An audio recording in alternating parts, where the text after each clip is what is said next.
हो तर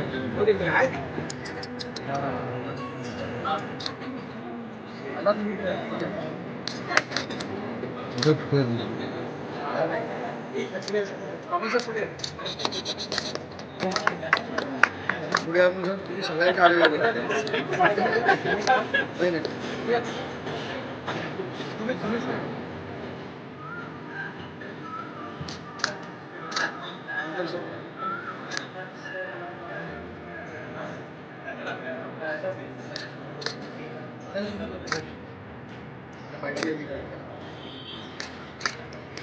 जिल्हा परिषदेच्या मुख्य कार्यकारी अधिकारी वैद्य हिरांगले, त्याचबरोबर जिल्हा माहिती अधिकारी प्रशांत सातपुते यांच्या शुभ हस्ते दीपक प्रज्वलन होत आहे.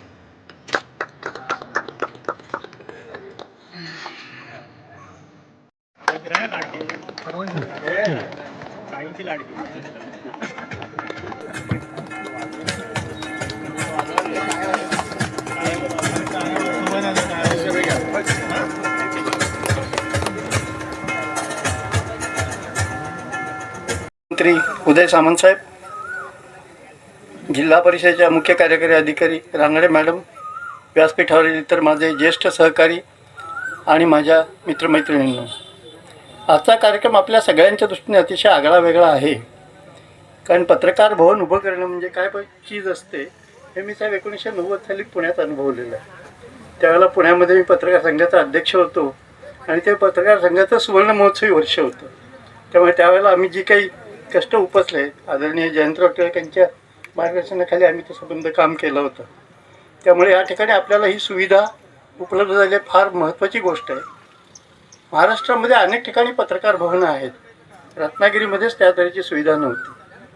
आपले पालकमंत्री गेले काही वर्ष मी पाहतोय की रत्नागिरी शहरात जिल्ह्यामध्ये अशा तऱ्हेची कामं करत आहेत की काही गोष्टी लोकांच्या अपेक्षेनुसार करत असतात, काही गोष्टी लोकांनी अपेक्षा न करताही करत असतात. पण हा विषय असा होता की ही आपल्या सगळ्यांची अपेक्षा होती, आपल्या सगळ्यांची गेली काही वर्षाची मागणी होती आणि ती मागणी त्यांनी आपल्या सर्वांसाठी पूर्ण केली आहे. त्याबद्दल खरोखर मी त्यांना आपल्या सर्वांच्या वतीने धन्यवाद देतो. आणि यापुढे ह्या पत्रकार संघाची उभारणी झाल्यानंतर त्याची अत्यंत चांगल्या प्रकारे देखभाल केली जाईल आणि त्याचा उपयोग योग्य प्रकारे केला जाईल अशी हमी आपल्या सगळ्यांच्या वतीने आदरणीय पालकमंत्र्यांना देतो. धन्यवाद. महोदय, सीओ मॅडम, ज्येष्ठ पत्रकार कुणकर साहेब, कुगजे साहेब, आलिमिया काजी साहेब, बाकी सर्वच कामत साहेब वगैरे, सन्माननीय व्यासपीठ.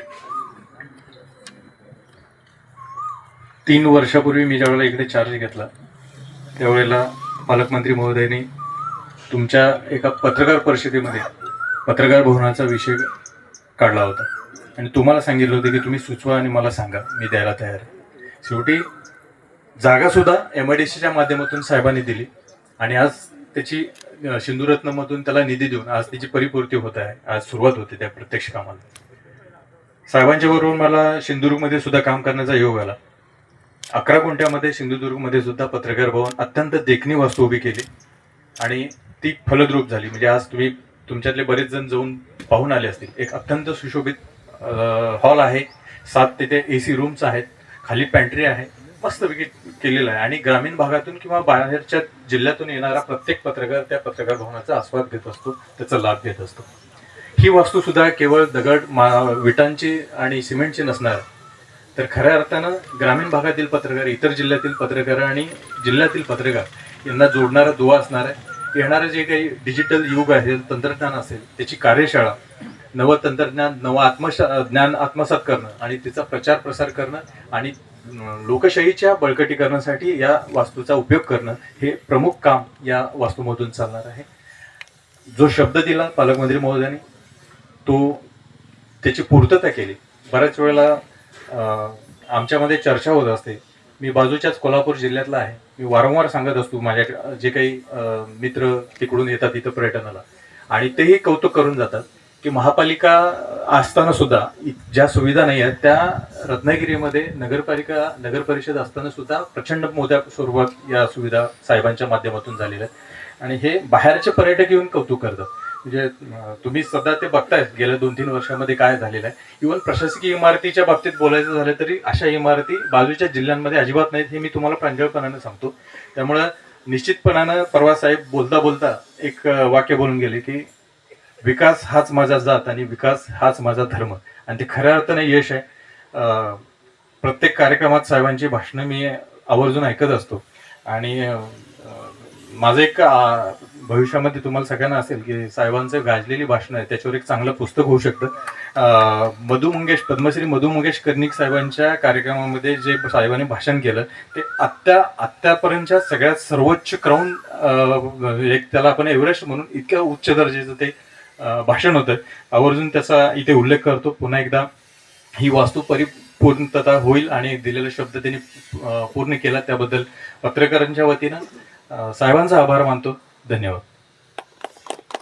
असे प्रसंग आले की ज्याच्यामध्ये ज्या वेळेला कधी काही आमच्याकडनं चुकलं असेल तुम्ही कानही टोचलेत, पण त्याच्यानंतर कुठच्या राजकारण्याची तुलना मी करू शकत नाही.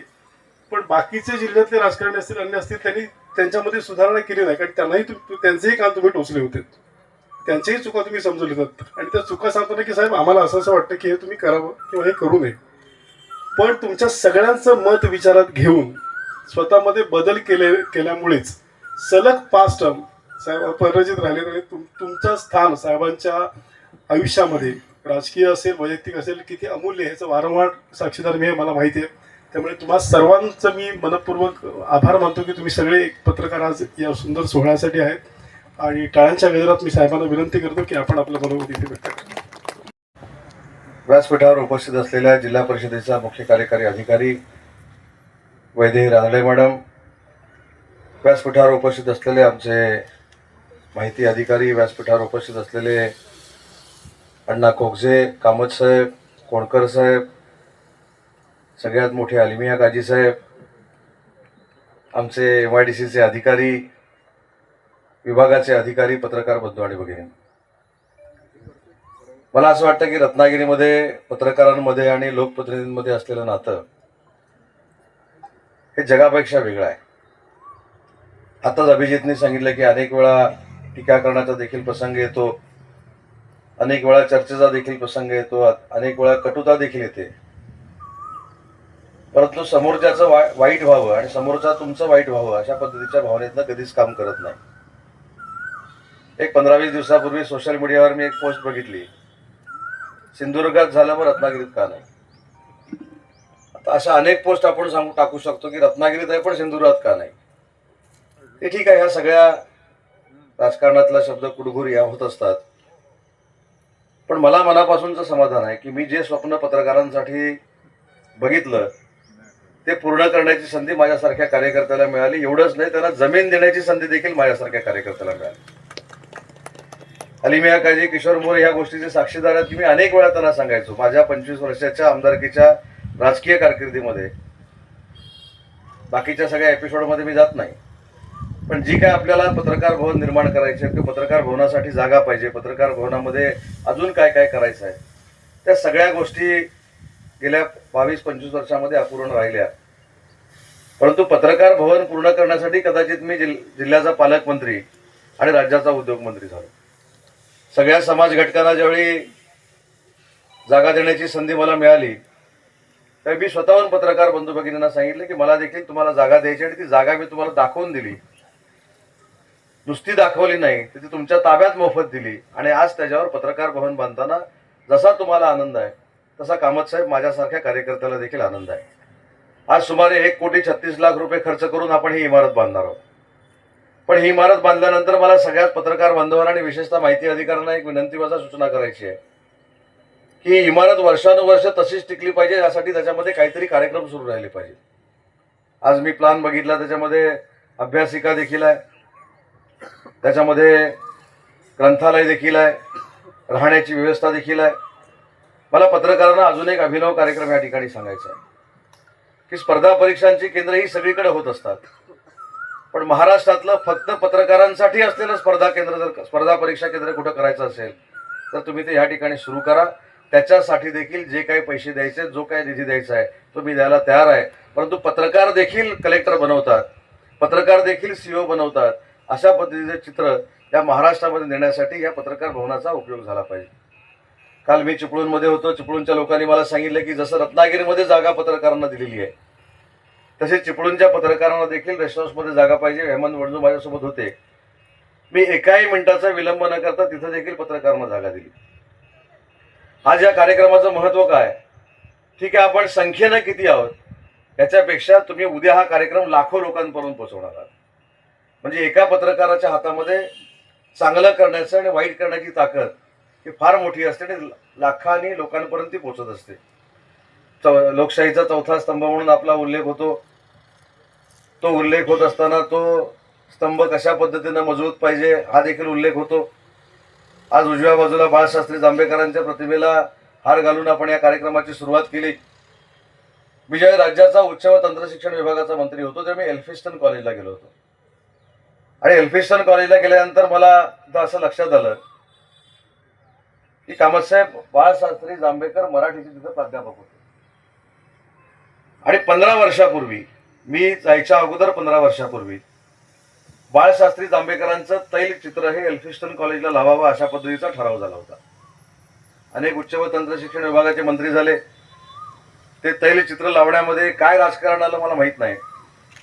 पण ज्या कोकणच्या सुपुत्राने आणि विशेषतः रत्नागिरी जिल्हा एकत्र असताना ज्या बाळशास्त्री जांभेकरांनी या कोकणाला पत्रकारितेतनं न्याय देण्याची भूमिका घेतली, त्यांचं तैलचित्र 15 दिवसात मी लावून दाखवलं होतं. आणि आजही एल्फिस्टन कॉलेजला बाळशास्त्री जांभेकरांचं ते तैलचित्र दिमागदार पद्धतीने तिथं आहे. आता बाळशास्त्री जांभेकरांचा जसा आपण उल्लेख करतो तसा हिंदी पत्रकारितेचा जरी उल्लेख केला कराडकर, तर त्याची सुरुवात देखील कोकणात नव्हती. त्याच्यामुळे आज आपण जगाच्या पातळीवरची पत्रकारिता बघत असताना किंवा भारताच्या पातळीवरची पत्रकारिता बघत असताना त्याचं मूळ रत्नागिरी जिल्ह्यामध्ये होतं. एवढं जरी लक्षात ठेवलं तरी अनेक गोष्टी सोप्या होतील असं समजतो. आणि त्या सोप्या होण्याच्या सारख्या गोष्टी काय, तर तुमच्या वर्तमानपत्रावर आलेलं सोशल मीडियाचं आक्रमण. आणि सोशल मीडियावर काय आता लिहायलाच लागत नाही, असं फक्त तोंडाकडे धरलं बडबडलं की ती बातमी तयार होती. त्याच्यामुळे प्रत्येक घरात झोपताना लेखक तयार झालेला आहे. म्हणजे दिवसभरात तो किती जरी कामतसाहेब कामामध्ये असला तरी रात्री त्याचा लेखक होतो. आणि त्याचा लेखक झाल्यानंतर एका बटनावर तो दुसरीकडे पाठवतो. म्हणजे एखादी बातमी किशोर मोरे साहेबांकडे रात्री आली तर किशोर मोरे त्याच्यापेक्षा अजून पुढचे लेखक होतात, त्याच्यामध्ये ते बदल करतात, ते हेमंत वणजूंकडे पाठवतात. ते परत रात्री 12 वाजता त्याच्यामध्ये बदल करतात, ते राजेशकडे पाठवतात. अशा पद्धतीनं जी पत्रकारिता झालेली आहे ही योग्य आहे की अयोग्य आहे हे देखील आत्मचिंतन आम्ही देखील केलं पाहिजे, तसं आपण देखील सगळ्यांनी केलं पाहिजे. बाळशास्त्री जांभेकरांचा आपण वारसा सांगतो. बाळशास्त्री जांभेकरांचा वारसा सांगत असताना त्यांच्या आयुष्यामध्ये पत्रकारितेमुळे आलेले कटुप्रसंग याचा अभ्यास आणि पत्रकारितेमुळे राज्यकर्त्यांच्या आयुष्यामध्ये आलेले कटुप्रसंग याचा देखील अभ्यास सगळ्यांनी आपण करणं गरजेचं आहे. काही गोष्टी जाहीरपणानं जरी बोलता येत नसल्या, कारण मी राजकारणात आहे, त्याच्यामध्ये मंत्री आहे. सध्या अशी परिस्थिती झाली आहे की शब्द वापरताना देखील त्याची दुसऱ्या दिवशी ब्रेकिंग होणार नाही किंवा दुसऱ्या दिवशी त्याचे काही परिणाम होणार नाही, त्याची काळजी घेऊन वाक्य बोलावी लागतात. पण जसं आम्हाला कुठेतरी आचारसंहिता आहे तशी कामतसाहेब आपल्या क्षेत्रामध्ये देखील काही आचारसंहिता घालून घेण्याची आवश्यकता आहे. याचं कारण आज तुमची लेखणी, आज तुमचा सोशल मीडिया जसं राज्यकर्त्यांचं आयुष्य बर्बाद करू शकतो, त्याला आयुष्यातनं उठवू शकतो, तसं अधिकाऱ्यांचं देखील आयुष्य उठवू शकतं. मग आपण हे चांगलं करतोय की वाईट करतोय याचं आत्मचिंतन आम्ही जसं करतो तसं आत्मचिंतन समोरच्या लोकांनी देखील केलं पाहिजे. आज अनेक लोकांशी मला संवाद साधण्याची संधी मिळते. परवा मी दिल्लीमध्ये होतो, हिंदीच्या सगळ्या पत्रकारांशी माझी चर्चा झाली. आता पत्रकारांशी चर्चा झाल्यानंतर मला समाधान काय वाटलं की माझी ओळख त्यांना करून द्यावी लागली नाही. याचं कारण इलेक्ट्रॉनिक मीडिया होता. या 3.5-4 वर्षामध्ये माननीय शिंदे साहेबांच्या नेतृत्वाखाली काम करत असताना ज्या ज्या काही जबाबदाऱ्या इलेक्ट्रॉनिक मीडियाच्या मी पार पाडल्या त्याच्यातनं उदय सामंत दिल्लीला देखील पोहोचला. पण दिल्लीची पत्रकारिता, महाराष्ट्रातल्या मुंबईची पत्रकारिता आणि रत्नागिरीची पत्रकारिता याचा देखील अभ्यास सगळ्या पत्रकारांना व्हावा म्हणून गेली 2 वर्ष मी सातत्यानं पत्रकारांची कार्यशाळा देखील रत्नागिरीमध्ये आयोजित करतो. काही लोकांना असं वाटतं की ते पत्रकारांनी माझ्याबद्दल चांगलंच लिहावं असं म्हणून मी आयोजित करतो. अजिबात नाही. आज पत्रकार भवन झालं म्हणून उद्यापासून तुम्ही माझ्याबद्दल चांगलं लिहावं अशी माझी अजिबात भावना नाही. पण या पत्रकार भवनाचा वापर करत असताना आपला आदर्श बाकीच्या जिल्ह्यांमध्ये, बाकीच्या शहरांमध्ये आणि बाकीच्या राज्यांमध्ये निर्माण होईल अशा पद्धतीची भूमिका आपण सगळ्यांनी घेतली पाहिजे. आमच्या माहिती अधिकाऱ्यांनी सांगितलं की अतिशय चांगलं 11 गुंठ्यातलं पहिलं पत्रकार भवन मी सिंधुदुर्गामध्ये बांधलं. तिथं जागा चांगली मिळाली ओरसला आपल्याला, म्हणून ते आपल्याला बांधता आलं. आज रत्नागिरी शहरामध्ये सुदैवानं दुर्दैवानं आपल्याकडे जागा आहे आणि अशा ठिकाणी जागा आहे की त्या जागेचा भाव गुंठा जवळजवळ 35 ते 40 लाख रुपये आहे. जसं आपण असं म्हणतो की तुमच्यामध्ये वाद आहेत, राजकारणी एकत्र कधी राहू शकत नाहीत, राजकारण एकत्र आले की वाद निर्माण होतात. मी अनेक वेळा अलिमिया काझी साहेब तुम्हाला सांगतो की ती जागा जी आहे ती प्राईम लोकेशनची जागा आहे. आज पुन्हा एकदा सांगतो की हे जरी पत्रकार भवन बांधलं असलं तरी देखील त्या जागेचा जर प्रश्न सुटत असेल तर तिथं देखील 5 कोटी रुपये खर्च करून अजून एक पत्रकार भवन बांधायला मी तयार आहे. तो जागेचा प्रश्न सोडवा. तो जागेचा प्रश्न का अडलाय, तो कशासाठी अडलाय, याच्यासाठी कामत साहेब कधीतरी सिनियर लोकांनी बसलं पाहिजे. मी खरं सांगतोय की किमान 40 ते 45 लाख रुपये गुंठा असलेली जागा तुमच्या ताब्यामध्ये आहे, पण दुर्दैवानं आज त्याचं खंडन झालेलं आहे आणि म्हणून रत्नागिरी शहराच्या बाहेर येऊन आपल्याला हे बांधावं लागलं. आज आपण संकल्प करूया की ती जागा देखील जर आपल्याला मिळाली तर त्या जागेवर देखील याच्यापेक्षा सुंदर, याच्यापेक्षा चांगलं, याच्यापेक्षा महाराष्ट्रातल्या 1 नंबरचं पत्रकार भवन आपण त्या ठिकाणी बांधू शकतो. एवढी ती चांगली जागा आहे आणि म्हणून सगळ्याच पत्रकारांनी त्याच्यामध्ये पुढाकार घ्यावा. आता जशा आमच्या पक्षाच्या संघटना आहेत तशा पत्रकारांच्या देखील भरपूर संघटना झालेल्या आहेत. नक्की कोणाबरोबर राहायचे हेच कळत नाही. 2 राजा चव्हाण आहेत पण ते दोन वेगवेगळ्या संघटनेमध्ये आहे. त्याच्यामुळे आमची अडचण जशी पक्षांची होते तशी आता संघटनांची देखील झालेली आहे. पण ज्या संघटनेला मोरे साहेब आम्ही भेटतो ती संघटना सांगते आम्ही स्ट्रॉंग आहे. नक्की मग स्ट्रॉंग कुठची, ते एकदा हा क्रायटेरिया देखील ठरवून घेतला पाहिजे. तुम्ही सगळे स्ट्रॉंग आहे त्याच्याबद्दल नाही, पण संघटनेच्या बाबतीत मी बोलतोय. अलिमिया काझींची स्वयंभू संघटना आहे. हा, एक व्यक्ती एक सदस्य संघटना. आणि खरं तर अलिमिया काझींबद्दल मला सांगताना अजून एक आनंद वाटतो. मी खरोखर त्यांची चेष्टा मस्करी करतो, त्यांच्यापेक्षा मी वयान लहान आहे, परंतु या रत्नागिरीमध्ये पत्रकारांबरोबरचं हेल्दी वातावरण कसं आहे या सगळ्या प्रसंगातनं आपल्याला बघायला मिळतं आणि तेच वातावरण आपण सगळ्यांनी मिळून टिकवावं एवढीच या कार्यक्रमाच्या निमित्तानं विनंती करतो. माझ्या काय भाषणाचं आता बहुतेक पुस्तक छापायचं चाललेलं आहे, पण माझं वय अजून 65 पूर्ण झालं नाही याची माहिती अधिकारी कोणाची तरी सुपारी घेऊन आला. ह्या तर रिटायर्ड व्हायला आलाय. तसं काय नाही, अजून 30-35 वर्ष आपल्याला काम करायचं आहे. पण तरी देखील माहिती अधिकारी देखील प्रामाणिक काम करतात. पूर्वीचा अनुभव जर आपण बघितला तर 4था स्तंभ डळमळीतच होता, म्हणजे आमच्या खात्याचा. हा, तो उभा राहिला की डळमळायचा. हा डळमळत नाही, हा धावतो. परवा मी बघितलं हे कुठे चालले, ते हे कुठेतरी 21 किलोमीटर धावायला निघाले. नंतर मध्येच मी यांना फोन करून विचारलं नक्की तुम्ही पूर्ण केली की मोटरसायकलनं परत आला, कारण त्यांचा फोटो बघितला होता मी ते असं काहीतरी मेडल घेऊन. पण माहिती अधिकारी पण चांगलं काम करतायत, त्यांची टीम चांगलं काम करते. त्यांना देखील अजून काही जर DPC मधनं पाहिजे असेल ते देखील देण्याची भूमिका आम्ही सगळे मिळून घेऊ. परंतु हे आता लवकरात लवकर कॉन्ट्रॅक्टरने पूर्ण केलं पाहिजे. आज तारीख किती आहे? हा, आता पूर्ण करायचा मुहूर्त कधी काढलाय?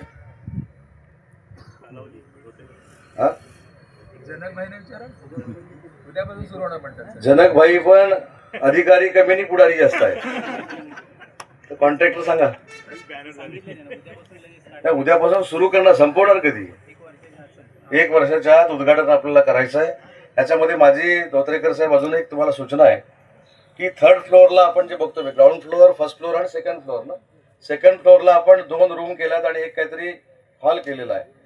तर माझी विनंती आहे की खालच्या फ्लोअरला जर ह्या सगळ्या सिस्टीम उभ्या केल्या आणि गेस्ट हाऊस म्हणूनच वरचा फ्लोअर जर आपण वापरला तर मगाशी जे मी तुम्हाला सांगितलं की तुमच्या पत्रकारांची मुलं जर स्पर्धा परीक्षेसाठी कुठेतरी राहून त्यांना शिकायचं असेल तर त्यांना ही चांगली जागा उपलब्ध आपली होऊ शकते. तर त्या दृष्टीनं तुमच्याशी सगळ्यांची चर्चा करून त्यांनी तो निर्णय घ्यावा.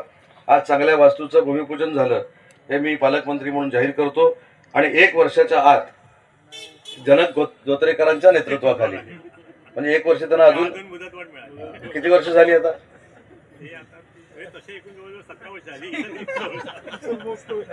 17 नाही, धोत्रेकर किती झाली हो? 22. महाराष्ट्रातला एकमेव अधिकारी असा आहे, नको हे बोलायला नको, ताबडतोब उद्या बदली करते, नंतर सांगतो. पण पुढच्या वर्षीच्या या तारखेच्या अगोदर हे पूर्ण करावं, अशा पद्धतीनं आपण काम करावं. जनक धोत्रेकरांचं वय 22 नाही आहे, अलिमिया 22 वर्षासारखे असल्यासारखे वागतात. त्यांनी ते बंद करावं. आता 69 वर्ष त्यांचं काल मला सांगत होते, मला 69 वर्ष आता पूर्ण होणार आहेत. त्याच्यामुळं पत्रकारिणी देखील राजकारण्यांसारखं आपण चिरतरुण आहे अशा आविर्भावामध्ये राहू नये, ही देखील सूचना मला अलिमिया काजींना करायची आहे. अतिशय चांगल्या कार्यक्रमाला उपस्थित राहण्याची संधी आमच्या माहिती अधिकाऱ्यांनी मला दिली, त्याबद्दल मी त्यांना मनापासून धन्यवाद देतो. आणि अजून एक विनंती करतो सगळ्या पत्रकारांना की या कामावर देखरेख करण्यासाठी आपण एक 3-4 लोकांची समिती नेमावी. त्याच्यामध्ये अजून तुम्हाला जर काय पाहिजे असेल, ॲडिशनल काय पाहिजे असेल ते देखील आपण करू शकतो. आणि त्याच समितीनं रत्नागिरी शहरातली देखील जागा ही आपल्या ताब्यामध्ये घेण्यासाठी जर प्रयत्न केले तर तिथं देखील आपण चांगल्या पद्धतीचं अजून एक संकुल उभं करू शकतो. आणि ते संकुल उभं करण्याचा शब्द देखील मी आपल्या सगळ्यांना देतो. या इमारतीचं भूमिपूजन झालं असं जाहीर करतो आणि माझं मनोगत संपवतो. जय हिंद, जय महाराष्ट्र. भूमिपूजनासाठी पत्रकार भवनासाठी ते उपस्थित राहिलेले ह्या रत्नागिरी जिल्ह्याचे लाडके पालकमंत्री यांचे मी आभार मानतो की त्यांनी पत्रकार भवन उभारण्यासाठी जबाबदारी घेतलेली आहे आणि ती वर्षभरात पूर्ण करण्याची त्यांनी हमी दिलेली आहे. मी पत्रकारांना विनंती करतो की आपण सगळ्यांनी जरा जोरदार टाळ्या सामंत साहेबांसाठी वाटवा. जरा जोरदार टाळ्या कमी पडतात जरा. त्या ठिकाणी सामंत साहेब आपण आलात, भूमिपूजन केलात आणि आमचे पत्रकार भवन उभारण्याची आपण हमी दिलीत, त्याबद्दल मी सर्व पत्रकारांच्या वतीने आभार मानतो. सीए मॅडम आलेले आहेत, DIO आहेत, या सर्वांचे आभार मानतो आणि हा गोड कार्यक्रम संपला असं जाहीर करतो. धन्यवाद, थँक्यू. जय महाराष्ट्र, जय हिंद. मंडळ आपला आभारी आहे.